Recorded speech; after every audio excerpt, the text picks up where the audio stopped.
Halo teman-teman semuanya. Sebelum kelompok kami menjelaskan materi yang akan sampaikan, apa teman-teman sudah tahu apa itu modul? Kalau belum tahu, kita kasih tahu ya. Jadi modul merupakan media pembelajaran mandiri yang dirancang untuk dapat dipelajari mandiri oleh peserta pembelajaran, juga di dalamnya dirancang secara mudah untuk dipelajari, yang diatur sehingga seolah-olah bahasa yang digunakan seperti pengajar atau bahasa guru. Selanjutnya, menurut Embulu, modul memiliki karakteristik seperti ada self-instruction, ada self-contained, ada stand-alone, ada addictive, dan terakhir ada user-friendly. Yang pertama itu adalah self-instruction.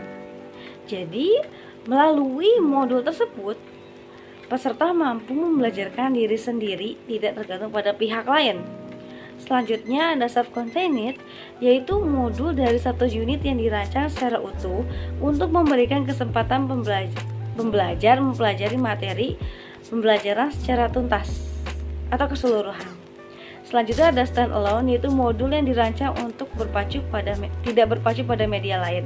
Selanjutnya ada media adiktif yang dirancang untuk dapat menyesuaikan perkembangan ilmu, pengetahuan, dan teknologi, tetapi isi materi pembelajaran bersifat sementara.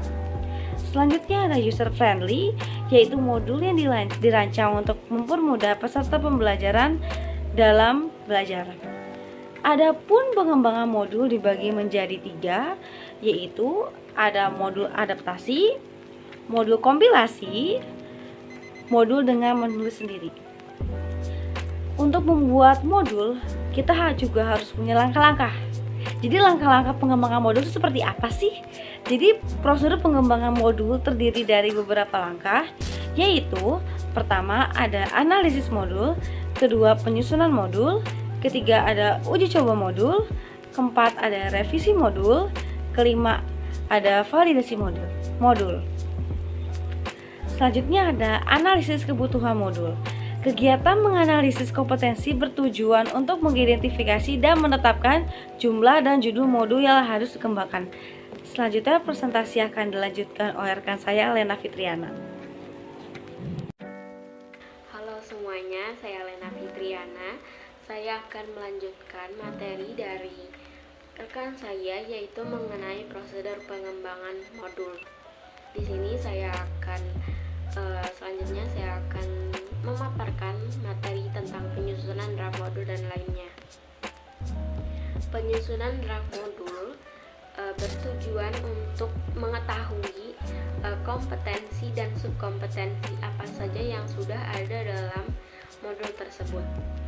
Dan penyusunan draft modul ini dari berbagai metode pembelajaran yang dikumpulkan menjadi satu agar modul tersebut sistematis.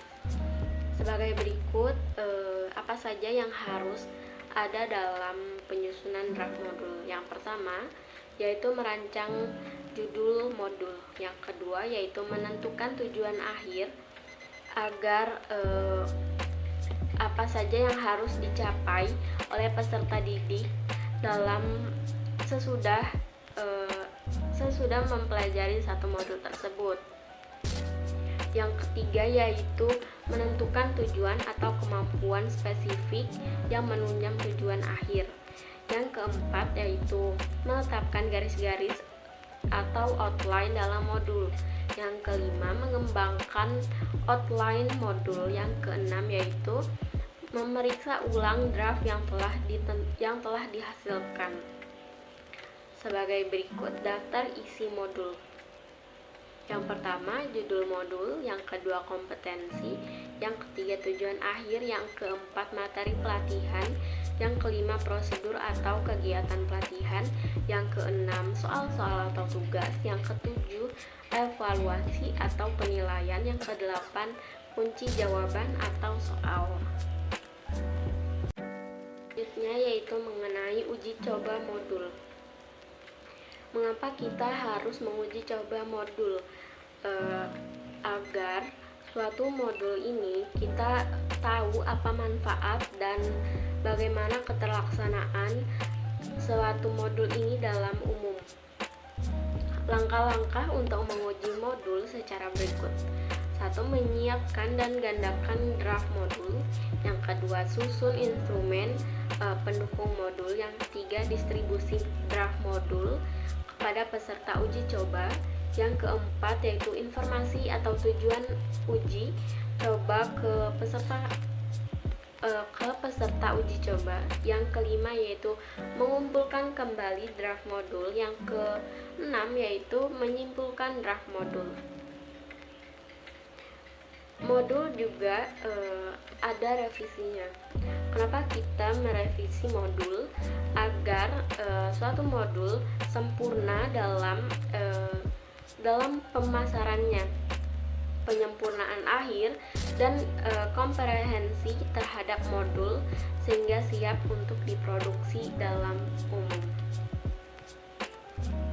Yang selanjutnya yaitu untuk memvalidasi modul. Setelah kita merevisi modul, menguji coba modul, dan penyusunan ulang modul, kita ada dalam aspek terakhir dalam modul, yaitu memvalidasi modul. Kenapa? Karena setelah kita menguji coba dan setelah kita merevisi modul, memvalidasi modul adalah permintaan atau persetujuan untuk pengesahan terhadap kesesuaian dengan melibatkan pihak praktisi yang ahli dengan bidang yang terkait, sehingga layak dan cocok digunakan dalam pembelajaran. Yang selanjutnya yaitu yang akan saya paparkan adalah mengenai aspek penyusunan modul. Aspek penyusunan modul sebagai berikut: pengorganisasian materi pembelajaran, penggunaan metode instruksional, penggunaan bahasa, pengorganisasian tata tulis atau perwajahan. Ada juga cara mengembangkan modul. Setelah kita merevisi, menguji coba, dan merancang modul, kita akan mengetahui cara pengembangan modul.